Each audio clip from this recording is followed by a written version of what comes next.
ఇప్పుడు నేను నిన్న కూడా మీరు పోలీసులు ఇక్కడ ఉన్నారు, మార్నింగ్ చూపించాను. క్రిమినల్ చేసే పని వాళ్ళు క్రైమ్ చేసి వేరే వాళ్ళ మీద వేస్తారు. ఇక్కడుండే పోలీస్ ఆఫీసర్స్ అడ్మినిస్ట్రేషన్ ఒక అందరికీ నేను చెప్తున్నా, same thing 2019 before elections Vivekananda Reddy murder. First murder జరిగింది, సాక్షి టీవీలో వస్తుంది, గుండెపోటుతో చనిపోయాడని. సాయంత్రం వరకు ఎవరు వీళ్ళు రారు. సాయంత్రం వచ్చి ఆయన కూతురు అడుగుతుంది పోస్ట్ మార్టం చేయమని. పోస్ట్ మార్టం చేస్తే గుండెపోటు కాదు, గొడ్డలిపోటు అని తేలుస్తారు. రూమ్ అంతా రక్తం, బెడ్రూమ్ అంతా రక్తం. అయినా కూడా ఆ కేసుని గుండెపోటుని చెప్పే ధైర్యం వచ్చిందంటే సాయంత్రానికి మార్చేసి మా తండ్రి లేడు, చిన్నాను కూడా చంపేశారు, నేను అనాథనైపోయానని ఒక సింపతి కార్డు పే చేయడం. నెక్స్ట్ డే కోర్టు పోయి ఇష్యూ మాట్లాడకూడదని క్యాగ్ ఆర్డర్ తేవడం. తెచ్చిన తర్వాత అధికారం వస్తానే సిబిఐ అవసరం లేదని ముందు అడిగిన తర్వాత మళ్ళా వద్దని చెప్పి అడ్డం పెట్టి ఇన్వెస్టిగేషన్ చేసి సిబిఐ ఆఫీసర్ని అరెస్ట్ వారెంట్ ఇవ్వడం. You cannot imagine all these things.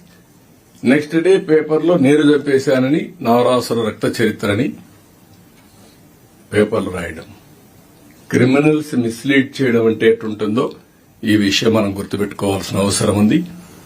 రాజకీయ ముసుగులో ఇవి చేసినప్పుడు ఎక్కడికక్కడ అప్రమత్తంగా లేకపోతే, నిన్న కూడా నేను చూస్తే ఇమీడియట్ గా డీజీ గారిని ఐజీని ఇంటెలిజెన్స్ అడిగాను.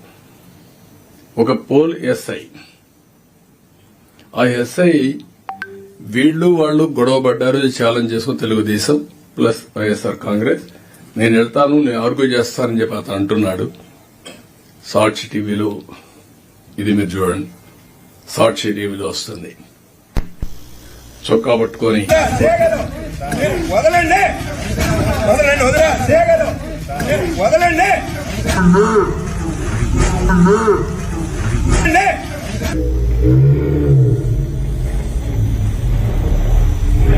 ఇది చూపిస్తారు, చొక్కా పట్టుకోండి.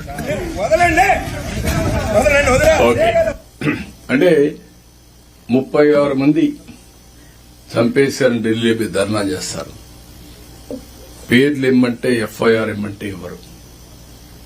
ఇది నేను చాలా సీరియస్ గా తీసుకుంటాను. ఎందుకంటే రాజకీయ ముసుగులో నేరాలు చేసి తిరిగి మన మీద వేసే పరిస్థితి వచ్చినప్పుడు ఆ ముసుగు తీయవలసిన బాధ్యత మన మీద ఉంది. చూశారు కదండి, ఈ వీడియో కనుక మీకు నచ్చినట్లయితే లైక్ చేయండి, షేర్ చేయండి, న్యూస్ టుడే తెలుగు డైలీని ఫాలో చేయండి.